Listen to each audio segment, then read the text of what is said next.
Let me show you how to use your flash on your iPhone 17 in the camera mode, so when you are taking picture or video.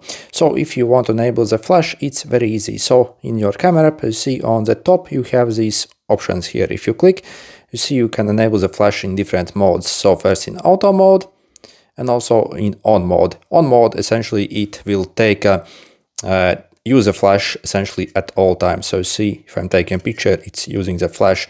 But if I turn on the auto mode, it only will use a flash when it's actually kind of dark. So you see, for example, if I'm taking a picture, it doesn't even uses a flash. But for example, if I turn off my light here, so you see, it kind of like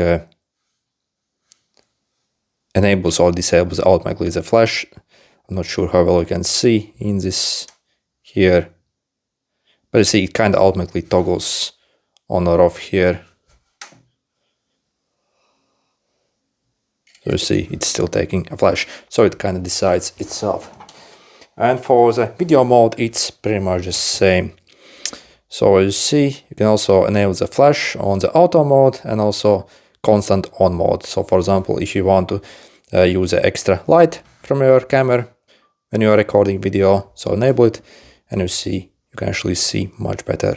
Your video will be much better exposed essentially. Okay, good luck.